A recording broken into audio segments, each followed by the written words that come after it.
अस्सलाम वालेकुम स्टूडेंट्स, आज हम बात करेंगे इस वीडियो में paper 2019. A different case is given in this when total capital is given in the question. First case is about sufficient cash or equal to book value, and the second case is something different which we had not discussed in previous 8 lectures. So let's today see the total capital cases in year 2019 past papers. This is the question. Mr. Ali, Mr. Hassan, they both are partners. Their profit and loss sharing ratio is equal. The name of their organization is AH Organization. On March 12, 2018, balance sheet of the firm is in front of us. A detailed balance sheet is given to us. Both partners agreed that Mr. Arif be admitted as the new partner in the business under the following cases. Case 1 is about sufficient cash. We had already seen this in the important points slide. It's about the equal to book value case. And in case number 2, they are telling us about 1/4 interest for 30,000 and the total capital of the firm is given in the question. आम तौर पे हमें total capital of the firm calculate करना पड़ता है step number 1 में, लेकिन ये वो केसेस हैं जब टोटल कैपिटल हमें गिवन है. Entries in journal for the admission of new partner in these 2 cases are required. Have a look on case number 1. First of all, Whenever we have the sufficient cash cases, जब हमें नहीं बताया जाए कि नया partner कितनी amount लेकर आया, तो हम टोटल कैपिटल ओल्ड पार्टनर्स के फ्रैक्शनल इंटरेस्ट और ओल्ड पार्टनर के कैपिटल से कैलकुलेट करते हैं. जैसे कि हमारे पास बैलेंस शीट में है 25,000 अली का कैपिटल, 35,000 हसन का कैपिटल, ऑल टुगेदर 60,000 इन दोनों का कैपिटल. तो हम इस 60,000 को इन दोनों के फ्रैक्शनल इंटरेस्ट के ऑपोजिट से मल्टीप्लाई करेंगे तो टोटल कैपिटल हमारे पास आ जाएगा. न्यू पार्टनर का इंटरेस्ट 1/3 गिवन है, उसको 1 में से होल चीज़ में से माइनस करें तो 2/3. पुराने पार्टनर्स का इंटरेस्ट आएगा. इस तरह हमने टोटल कैपिटल कैलकुलेट किया केस नंबर 1, जिसे हम सफिशिएंट कैश मेथड या equal to book value method कहते हैं. 90,000 टोटल कैपिटल तीनों का होना चाहिए. एक तरीका तो ये है कि 90 में से 60 माइनस करें तो भी 30 आ जाएगा, वरना हम देखें कि 90,000 टोटल होना चाहिए. 1/3 शेयर के लिए नए पार्टनर की कितनी अमाउंट उसको लानी चाहिए, तो 30,000 रुपीज़ उसको लानी चाहिए. यहाँ पे हम लिखेंगे कि ये बुक वैल्यू है न्यू पार्टनर की, या हम कह सकते हैं कि वो अमाउंट जो उसको इन्वेस्टमेंट के तौर पे लानी चाहिए अगर वो न्यू पार्टनर के तौर पे 1/3 शेयर के लिए फर्म में आ रहा है, तो कम से कम ये अमाउंट वो कंट्रीब्यूट करेगा. तो हमने इसकी अमाउंट कैलकुलेट कर ली. अब हम इसकी जर्नल एंट्री रिकॉर्ड करेंगे. क्या जर्नल एंट्री रिकॉर्ड करेंगे? Cash debit capital Arif credit. Arif new partner आ रहा है, एएच ऑर्गेनाइजेशन है. That's all about case number 1. Journal entry record हो गई. Subscribe the channel for more informative videos. Keep watching commerce lecturer online. Let's have a look on case number 2. The main task of this video. Total capital of the firm is given in the question. इससे पहले वाली सारी videos में हमने देखा है bonus method में, goodwill method में, इक्वल टू बुक वैल्यू में, कि हमें total capital of the firm calculate करना पड़ता है. जब हमें क्वेश्चन में total capital of the firm given होगा तो स्टेप नंबर 1 हमें करने की ज़रूरत नहीं. स्टेप नंबर 1 ऑलरेडी हुआ है. हम स्टेप नंबर 2 से स्टार्ट करेंगे अपनी कैलकुलेशन. इस टोटल कैपिटल को हम यूज़ करेंगे अपने नेक्स्ट स्टेप्स में. तो what we will do, step number 2 में हम पहले book value of new partner calculate करते हैं और फिर न्यू पार्टनर की इन्वेस्टमेंट को उसकी बुक वैल्यू से कंपेयर करते हैं. टोटल कैपिटल जो गिवन है 1 लाख. अगर नया पार्टनर 1/4 इंटरेस्ट के लिए आ रहा है, 1 लाख का 1/4 कैलकुलेट करें तो हमारे पास बुक वैल्यू या required capital of new partner आ जाएगा. कितनी अमाउंट आई? 25,000. इसका मतलब नए पार्टनर को फर्म में आने के लिए 1/4 शेयर के लिए कम से कम 25,000 रुपये लेकर आने चाहिए. लेकिन हमने क्वेश्चन में देखा केस नंबर 2 में कितनी अमाउंट वो लेकर आया है. हम इसको क्वेश्चन की तरफ दोबारा जाते हैं. क्वेश्चन में हमने देखा नया पार्टनर केस नंबर 2 में जब आ रहा है वो 30,000 रुपीज़ लेकर आ रहा है.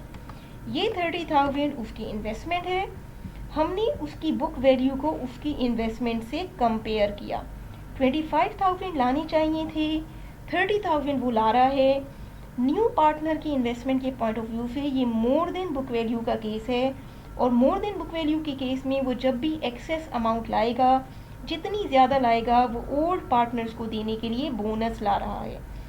तो हमने अपनी सेकेंड स्टेप में न्यू पार्टनर की बुक वैल्यू को कैलकुलेट भी किया, और जो हम बोनस टू ओल्ड के केसेस में स्टेप 3 में उसकी कंपैरिजन करके बोनस कैलकुलेट करते थे, वो काम भी हमने इसी स्टेप में एक साथ कर लिया। तो हमें पता चल गया कि वो कितना बोनस देने के लिए ला रहा है ओल्ड पार्टनर्स को। अब यही काम हम ओल्ड पार्टनर्स के साथ भी करते हैं।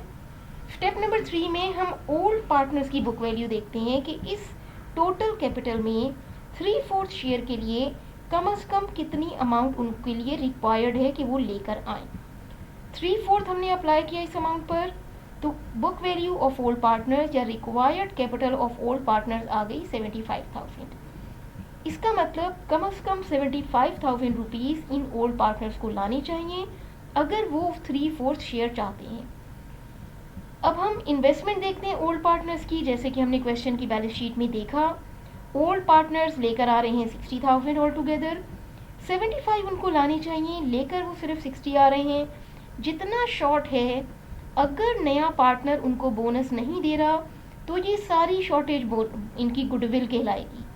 अगर नया पार्टनर इनको बोनस दे रहा है तो उस बोनस को भी इस अमाउंट में से माइनस कर दें। 75 उन्होंने लाना था, 60 वो खुद ले आए, 5,000 उनको नए पार्टनर ने बोनस दे दिया, अभी भी 10,000 की शॉर्टेज है। ये शॉर्टेज कोई इन ओल्ड पार्टनर्स को एज बोनस भी नहीं दे रहा, तो ये 10,000 हमारे पास एक ऐसा इंटेंजिबल एसेट है जो अनरिकॉर्डेड है, और उसको हमने as goodwill of old partners record करना है। तो जब भी टोटल कैपिटल के केसेस होंगे उसमें बोनस और गुडविल एक साथ भी एग्जिस्ट कर सकते हैं। उसमें सिर्फ बोनस टू न्यू पार्टनर भी हो सकता है, सिर्फ बोनस टू ओल्ड पार्टनर भी हो सकता है, सिर्फ गुडविल ऑफ न्यू पार्टनर भी हो सकता है, सिर्फ गुडविल ऑफ ओल्ड पार्टनर्स भी हो सकता है, और इन दोनों का कॉम्बिनेशन भी हो सकता है। जैसे कि हम इस क्वेश्चन में देख रहे हैं कि ये बोनस टू ओल्ड पार्टनर और गुडविल ऑफ ओल्ड पार्टनर का केस है एक साथ। अगर सपोज इसके लिए ये इक्वल टू बुक वैल्यू होता, यानी 25,000 इसको लाना था, और ये केस 2 में 25,000 ही लाया होता, यहाँ नील आ जाता, तो ये टोटल शॉर्टेज जो 75 में से 60 माइनस करके 15,000 होती, ये पूरी 15,000 रुपये इसकी पुराने पार्टनर्स की गुडविल रिकॉर्ड होती। लेकिन क्योंकि ये कंपैरिजन करने के बाद हमें पता चला कि ये बोनस दे रहा है ओल्ड पार्टनर्स को, तो अब ये डिफरेंस कम हो गया, राइट। तो जब तक हम ये दोनों कैलकुलेशन स्टेप 2 और स्टेप 3 की कर नहीं लेंगे, हम जजमेंट नहीं कर सकते कि क्या ये बोनस टू ओल्ड का केस है, या ये बोनस टू न्यू का केस है, या ये गुडविल ऑफ ओल्ड का केस है, या ये गुडविल ऑफ न्यू का केस है। आगे की और प्रॉब्लम्स में हम ये भी देखेंगे कि जब ये सिचुएशन थोड़ी चेंज हो जाए। इस वक्त गुडविल और बोनस दोनों ओल्ड पार्टनर्स को मिल रहा है, और जब भी ओल्ड पार्टनर्स में गुडविल या बोनस होगा तो वो उनमें डिस्ट्रीब्यूट होगा। Let's see the distribution now. तो हमने देख लिया, हमने जजमेंट कर ली कि ये गुडविल एंड बोनस दोनों ओल्ड पार्टनर से बिलोंग करता हुआ केस है। बारी बारी इनको डिस्ट्रीब्यूट करते हैं। पहले गुडविल को करते हैं, शेयरिंग रेशियो इक्वल था हमारे दोनों पार्टनर्स में। 10,000 गुडविल है, दोनों में आधी आधी डिस्ट्रीब्यूट करें, 5 और 5 मिल गई। 5,000 बोनस है जो नया पार्टनर देने के लिए लाया दोनों को, ये भी इन दोनों में इक्वली डिस्ट्रीब्यूट करें, 2,500 दोनों को मिल गई। अब इन अमाउंट्स को हमने रिकॉर्ड करना है जर्नल एंट्री में। कैसे करेंगे जर्नल एंट्री? पहली एंट्री जिसमें नया पार्टनर आ रहा है और ओल्ड पार्टनर्स को बोनस दे रहा है, एक ही कंपाउंड एंट्री में हमने ये काम कर लिया। कैश लेके आया है 30,000, नया पार्टनर, उसका अपना कैपिटल क्रेडिट होगा 25,000 से। अली और हसन को उसने 2,500 बोनस दिया, तो इन दोनों पार्टनर्स के कैपिटल्स क्रेडिट हो जाएंगे 2,500 से। तो एडमिशन ऑफ आरएफ और बोनस टू ओल्ड पार्टनर्स की रिकॉर्डिंग हो गई। Now let's see the goodwill debit, capital of old partners credit. This is the distribution of goodwill among old. That's all about the question. Look at the entries, record the entries, goodwill को debit कर दें, goodwill एक intangible asset record हो गया और दोनों partners के capital accounts credit हो गए. If the balance sheet is required, अगर रिक्वायर्ड होती, ऑल्दो इसमें रिक्वायर्ड नहीं है, तो कैश हमारा एसेट साइड पे प्लस हो जाता, गुडविल भी एसेट साइड पे एज एन इंटेंजिबल एसेट आ जाती, कैपिटल आरएफ रिकॉर्ड हो जाता और कैपिटल अली और हसन में ये अमाउंट और ये अमाउंट प्लस हो जाती और उनके कैपिटल्स अपडेट हो जाते. That's all about the question. This is the case of combination when combination may arise. Like the video, share the video, subscribe the channel for more informative videos. Thanks for watching.